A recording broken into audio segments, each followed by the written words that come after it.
लोग अपना पेट भरने के लिए, लोग अपना पेट भरने के लिए ना जाने कितने जानवरों का प्राणांत करते हैं, केवल अपना पेट भरने के लिए।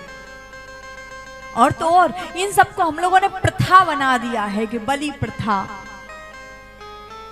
और मैंने ये चीज देखी आपके छत्तीसगढ़ में बहुत ज्यादा है। मैं देखी किसी की भक्ति को ठेस नहीं पहुंचाना चाहती हूं, पर मुझे नहीं लगता कि किसी की जान लेकर के कोई भक्ति करी जा सकती है, किसी के प्राण लेकर के कोई भक्ति करी जा सकती है। ऐसी कोई भक्ति नहीं है। ऐसा पुराणों में कहीं कोई वर्णन नहीं है कि किसी के आप प्राण दोगे तो ही मैया तुमसे प्रसन्न होगी। और मैं हमेशा कहती हूं कि ऐसा वो कौन सा धर्म है जहां कोई तुमसे प्राण मांगता।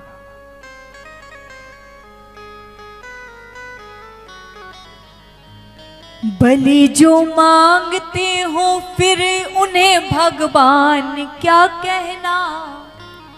बलि जो मांगते हो फिर उन्हें भगवान क्या कहना। पशु हत्या के वर्णन को धर्म का ज्ञान क्या कहना। पशु हत्या के वर्णन को धर्म का ज्ञान क्या कहना। इन्हें जंगल में छोड़ो ये हमारे बीच क्यों रहते। इन्हें जंगल में छोड़ो ये हमारे बीच क्यों रहते। जो मांसाहार करते हैं उन्हें इंसान क्या कहना। जो मांसाहार करते हैं उन्हें इंसान क्या कहना। हमारा ये शरीर का अत्याचार मत कीजिए। जिस समय हो बदमुख निर्दोष प्राणियों का, जिस समय हो बदमुख निर्दोष प्राणियों का, ऐसे त्योहारों का प्रचार मत कीजिए। कटते पशु करें पुकार चीख चीख कर। कटते पशु करें पुकार चीख चीख कर। विनती है आपसे आप मांसाहार मत कीजिए। विनती है आपसे आप मांसाहार मत कीजिए। ये हमारी भारत भूमि। पर लोग कहते हैं ना, मैंने कई लोगों से सुना, जब मैं हमेशा अपनी कथा में इस बात के लिए अवश्य बोलती हूँ। मैंने पूर्व में भी कहा था कि आपके छत्तीसगढ़ में सब कुछ अच्छा है। अगर देखा जाए ना तो दुनिया में औषधियों में सबसे आगे छत्तीसगढ़ है। पूरे भारत में 45% औषधि आपके छत्तीसगढ़ से जाती है। 45% औषधि सिर्फ छत्तीसगढ़ से जाती है। आपके यहाँ से धान, आपके यहाँ से बॉक्साइड, आपके यहाँ से कोयला, हर चीज छत्तीसगढ़ में है। सब कुछ छत्तीसगढ़ में है। और छत्तीसगढ़ हर चीज में भारत में सबसे आगे है। आपको बताऊं, छत्तीसगढ़ ऐसा राज्य है जो पूरे भारत को अकेले खिलाने की ताकत रखता है। सच बात है। और उसका कारण है आप सबकी मेहनत। आप सोचो कि आपकी पार्टी या कोई नेता वेता इस काम को करे, नहीं कर सकते।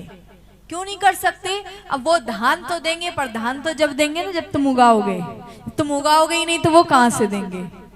हाँ, जब किसान मेहनत ही नहीं करेगा तो सरकार के पास में धान कहां से जाएगी? तो पहले तो आप सब होना आगे। पेट भरने वाले वो नहीं, पेट भरने वाले आप सब हैं। और आप सबकी मेहनत का कारण है कि ये छत्तीसगढ़ सबसे आगे है। पर आप सबसे हाथ जोड़ के निवेदन करती हूँ, मैंने पूर्व में भी वही आपसे मांगा था। और आज भागवत जी का विश्राम दिवस है। आज भी आप सबसे सिर्फ एक ही दक्षिणा मांगूंगी कथा के विश्राम में कि भैया सब करना। भगवान ने खाने पीने के लिए बहुत चीजें बनाई हैं। खाओ पियो खूब, लेकिन पीना खाना नहीं। पीना खाना नहीं। खाना पीना खूब है पर पीना खाना नहीं है। यदि ये दक्षिणा आपने दे दी ना तो मेरा कथा कहना सार्थक हो जाएगा उमझर में। क्योंकि हमारी भारत भूमि क्या है, लोग कहते हैं कि पहले ना लोग वन में रहते थे, उनको खाने के लिए नहीं मिलता था कुछ, इसलिए वो मांसाहार करते थे। पर अगर ऐसी बात करो कि वन में कुछ खाने के लिए नहीं मिलता है तो 14 वर्ष राम जी भी तो वन में रहे, उन्होंने कभी मांसाहार नहीं किया। क्योंकि वन में जो चीजें मिल सकती हैं वो शायद कहीं और नहीं मिल सकती। हर चीज, सुंदर सुंदर फल आपको वनों में मिलेंगे।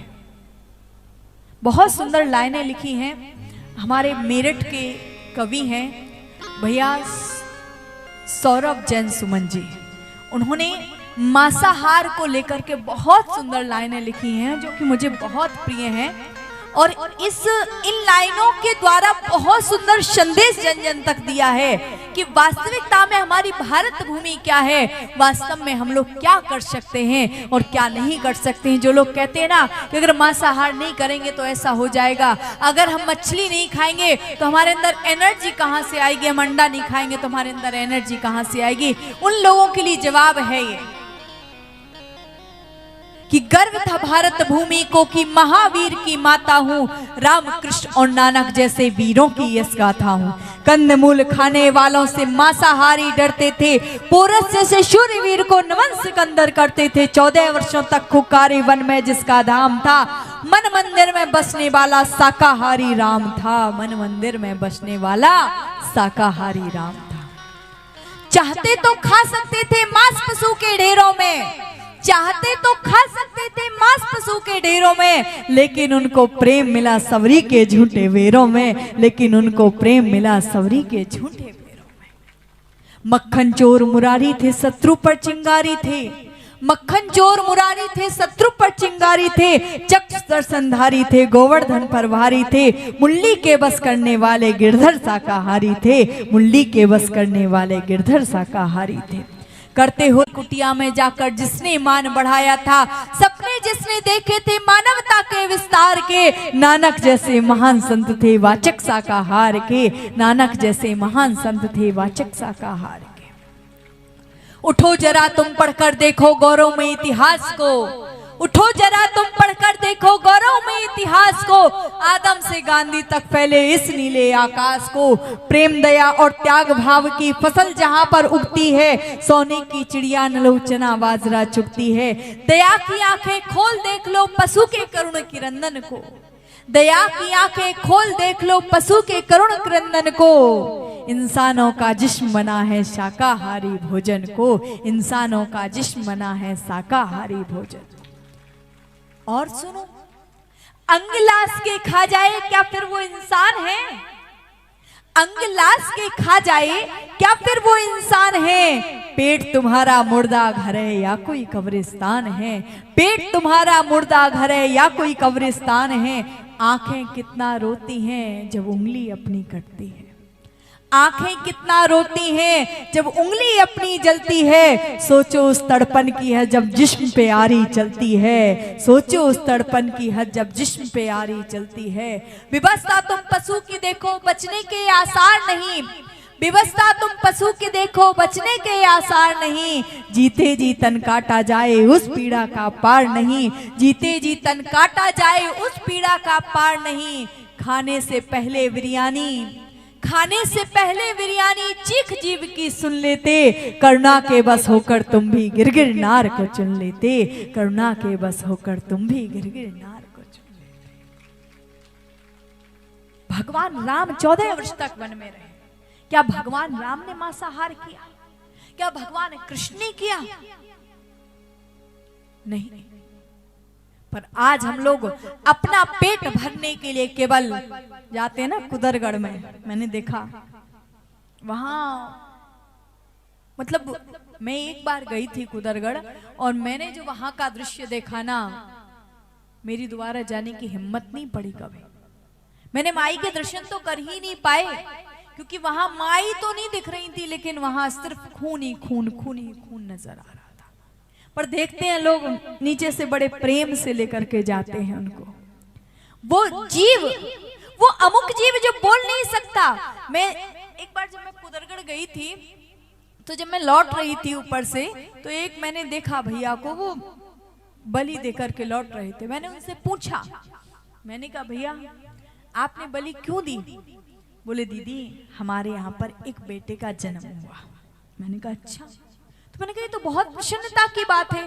बोले इसीलिए तो बलि दी है। मैंने कहा वाह भाई वाह, धन्य हो तुम। पता नहीं क्यों मेरे मुंह से निकल गया कि भैया तुम्हारे घर में एक जान आई, तुमने दूसरे की जान ले ली। जो जान तुम्हारे घर आई है क्या वो खुश रहेगी? क्या उसको सुख मिलेगा? अगर मुझे कोई एक तमाचा मार करके जाए, मैं भले ही उस पे हाथ नहीं उठा सकती हूँ, मैं भले ही उसको कुछ बोल ना पाऊं, लेकिन क्या मेरे मन से उसके लिए दुआ निकलेगी या बद्दुआ निकलेगी? अगर किसी ने बिना वजह मेरे ऊपर हाथ उठाया तो वो व्यक्ति अपने घर तक नहीं पहुंच पाएगा, उसका परिणाम उसको जरूर मिलेगा।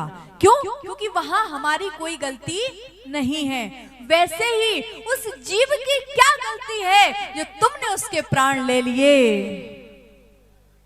उसका परिणाम ये हुआ कि वास्तव में मैंने कुछ समय के बाद में, वो भैया थान के थे, कुछ समय बाद जब मैं भैया थान कथा करने गई 3 साल के बाद में, तो मैंने क्या देखा कि जो बच्चा उनके यहाँ हुआ था जिसके लिए बलि दी गई थी, वो बच्चा आंख से अंधा हो गया और दिमाग से पागल हो गया। 3 साल के बाद वो बच्चा अंधा भी हो गया और पागल भी हो गया। फिर वो आए, उस समय आकर के गुरुजी के पास में कुंडली लेकर के आए। गुरुजी देखो ना, बहुत समय के बाद हमारे यहाँ बच्चे का जन्म हुआ, लेकिन पता नहीं क्यों इसके साथ में ऐसा हुआ। जब जन्म हुआ तब ये बहुत अच्छा था, लेकिन उसके बाद में ऐसा कुछ हो गया। तो पता नहीं क्यों मुझे याद आया और मैंने उस समय बोला, मैंने कहा भैया इसकी कुंडली कभी नहीं सुधर सकती, क्योंकि इसकी कुंडली बिगाड़ने वाले इसके स्वयं के माता पिता हैं। और जिसके इस बच्चे की क्या गलती इसमें?